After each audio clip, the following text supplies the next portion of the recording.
सारे संत सो गए, भगवान भी सो गए। और रात को 12-1 बजे जब भगवान उठे, क्योंकि अक्सर रात में भगवान उठ करके सारे शिष्यों की जागृति चेक करते हैं, और उन्होंने देखा कि शोभन मुनि महाराज साहब अकेले सो रहे हैं। साधु को अकेला सोना कलपता नहीं है, साक्षी चाहिए किसी की। अब क्या करना, उठा करके उपालम देना। हाँ, महापुरुषों की बड़ा वात्सल्य होता संतों के प्रति। अपना खुद का शयनासन लेकर के आए और उन संतों के पास बिछा करके सो गए। वो उनका नियम भी पल गया और उनको उठाया भी नहीं। ऐसा वात्सल्य का झरना हमारे रामगुरु बहुत सारे शिष्यों पे बरसाते हैं। सेठिया कोटड़ी की घटना है बीकानेर की।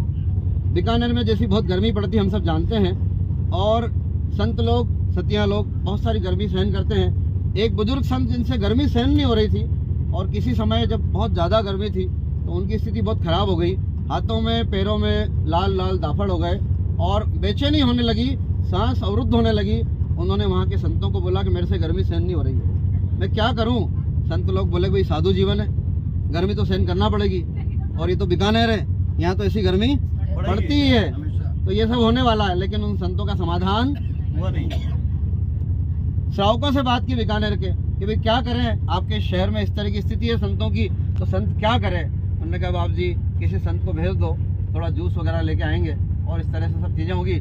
लेकिन उनकी हालत इतनी ख़राब होने लगी कि तत्काल मैसेंजर गुरुदेव के पास में गए और गुरुदेव का समाचार सुनाया कि भगवान एक संत की स्थिति बड़ी निकट है, बड़ी विशिष्ट, बड़ी ख़राब है, आप फरमाएं क्या करें। और कैसे महापुरुषों की विलक्षण मति होती है, कैसे महापुरुष अपने शिष्यों के प्रति वात्सल्य रखते हैं। बड़ी मंद मुस्कान के साथ 1 मिनट के अंदर उन्होंने आंसर दिया कि बीकानेर में एक सेवा सदन नाम की बिल्डिंग है, उस बिल्डिंग में 3 तल्ला तलघर है, 1 तल्ला, 2 तल्ला और 3 तल्ला तलघर है। वहाँ उन संतों को नीचे क्या करो, उतार दो, वहाँ पे एसी जैसा ठंडा है। मैं 2 संतों को और भेज दूंगा जिससे उनकी गोदरी बांधने की क्या कर देंगे। ऐसे विलक्षण समाधान महापुरुष ही दे सकते हैं। उस गांव के रहने वाले लोग नहीं दे पाए, वहाँ बरसों से विराजने वाले साधु संत नहीं दे पाए, और समाधान किसने दिया, गुरुदेव ने दिया। ऐसी विलक्षण मति आचार्य भगवान की बचपन से थी। जब वो दूसरी क्लास में थे तो स्कूल के अंदर मॉनिटर ने कहा कि आप पहाड़ा कौन सा याद करेंगे। तो जो विशिष्ट ज्ञान वाले लोग होते हैं उनका समाधान और उनके उत्तर भी विशिष्ट हुआ करते हैं। तो उन्होंने उस मॉनिटर से कहा कि मैं तो वो वाला पहाड़ा याद करूँगा, एका एका एका और बिलबिलिया का चौका। अभी उसको समझ में नहीं आया मॉनिटर को। तो मॉनिटर ने सोचा कि भाई मेरा अपमान है, तो मेरा मजाक उड़ा रहा है। प्रिंसिपल के पास पहुंचे, शिकायत की और बालक राम को बुलाया गया कि भाई क्या बात है, आप याद नहीं कर रहे हो। तो उन्होंने बोला कि साहब इन्होंने मुझे पहाड़ा याद करने का बोला है और मैंने बताया कि मैं ये पहाड़ा याद करूँगा। तो गुरुजी जो प्रिंसिपल थे उनको तो मालूम था कि ऐसा पहाड़ा होता है, और उन्होंने बोला कि जिस पहाड़े की आप बात कर रहे हो उसके पहले तो और भी बहुत सारे पहाड़े होते हैं, अद्दा का पहाड़ा, पोना का पहाड़ा, ढाया का पहाड़ा, क्या आपको ये सब याद है। सब मुखाग्र थे, सब कंठस्थ थे। उस दूसरी क्लास के बालक राम को उन्होंने सब सुना दिए। फिर उन्होंने बोला क्या ये भी वाला पहाड़ा आपको सीखना है, बोले ये मेरे को आता है। और उन्होंने पहाड़ा प्रिंसिपल महोदय को सुना दिया। जो शिकायत लेकर के मॉनिटर आया था, प्रिंसिपल ने बोला इधर आओ, और आज से ये मॉनिटर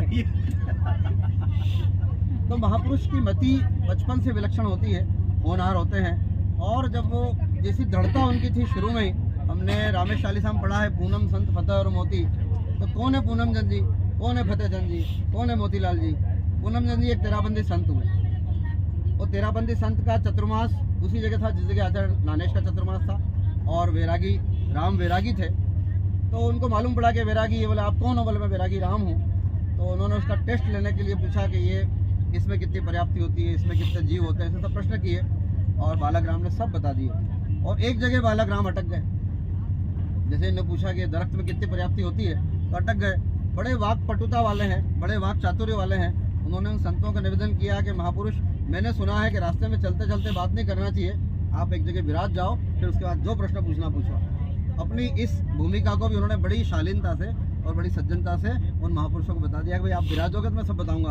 और तब तक 1 मिनट में उनको याद भी आ गया, और उन्होंने बोल दिया कि जो आप पूछ रहे हो उसमें 4 पर्याप्तता होती है। और वो संत पूनम चंद जी संत, जो तेरापंथी संत थे, बड़े प्रसन्न हुए, और उन्होंने आचार्य नानेश को समाचार भेजे कि आपका जो वैरागी है ये बड़ा ज्ञानवान है। और ऐसे ही फतेह चंद जी कोठारी, आप सब जानते हो राजेंद्र जी कोठारी को, जो हमारे युवा संघ के राष्ट्रीय महामंत्री रहे हुए हैं कलकत्ता में। उनके दादाजी फतेहचंद जी कोठारी। आचार्य ज्ञानेश की सब श्रावकों से चर्चा चला करती थी, तो किसको उत्तराधिकारी बनाना, कौन किसको आगे बढ़ाना, कौन संत कैसा है, कौन सत्या जी कैसी, ऐसी चर्चाएं आचार्य ज्ञानेश अक्सर अपने विश्वस्त श्रावकों से किया करते थे। तो उन्होंने जब फतेहचंद जी से बात की तो फतेहचंद जी बोले कि मसलन नामी मेरे को तो ये वैरागी राम ठीक लगता है, इसको आगे बढ़ाओ आप, और बाकी जो वैरागी विजय है, वैरागी ज्ञान है, इनकी परख आप कर लेना। तो उन्होंने फतेहचंद जी ने उस वक्त, हमारे श्रावक भी ऐसे विशिष्ट मति वाले हुआ करते थे जो आचार्यों को इस तरह के क्या किया करते थे, बताया करते थे, और वही बात आगे जाकर के हुई। और मोतीलाल जी बरड़िया, उन्होंने तो टेस्ट ही कर लिया हमारे वैरागी राम का। उन्होंने बोला आप अपने आप को वैरागी बोलते हो, ये राजस्थान के जो रेत है, गर्म रेत, इस पर खड़े होकर दिखाओ। और उन्होंने तत्काल उनकी बात मान करके उस रेत पर न केवल खड़े हो गए, बल्कि खड़े होने के बाद सब रेती अपने पाँव पे भी कर ली, और जब तक मोतीलाल जी ने कहा नहीं, जब तक खड़े रहे, पाँव में फफोले हो गए, छाले हो गए, लेकिन दृढ़ खड़े रहे। और आखिर मोतीलाल जी को कहना पड़ा कि बस बहुत हो गया भैया, अब तू आ जा। तो ये पूनम संत फतेह और मोती, अलग अलग जगह के लोगों ने किस तरह से महापुरुषों की परीक्षाएं ली और कैसी दृढ़ता उनके अंदर थी। आप सब जानते हैं, जिस दिन दीक्षा हुई आचार्य भगवान की, उसके 2 घंटे के अंदर ही मांगी राज साहब बुरा पधारे, उनके बड़े भाई, और क्या पूछते हैं, तिजोरी की चाबी कहाँ है, तिजोरी की चाबी नहीं मिल रही है, तो आप बताओ तिजोरी की चाबी कहाँ है। और दृढ़ता महापुरुषों के जीवन में हुआ करती है। पहले ही दिन उन्होंने बोल दिया कि साधु कभी तिजोरी की चाबी के बारे में बताता नहीं है, तो पहले ही दिन उनकी दृढ़ता थी, और पहले ही दिन उन्होंने उनको, अपने ब्रदर को मना कर दिया कि मैं बताने वाला हूँ। तो ऐसी दृढ़ता, ऐसा संयम, ऐसा वात्सल्य, और वैसा ही समभाव बहुत सारे लोगों के प्रति। कोटा की घटना, जिस कोटा से अपन अभी निकले हैं, समण संघ की 2 बच्चियाँ भगवान जैसे ही व्याख्या पधारे गाँव में, और रास्ता रोक के खड़ी हो गई कि वसंत नामी आपको हमारे घर चलना पड़ेगा।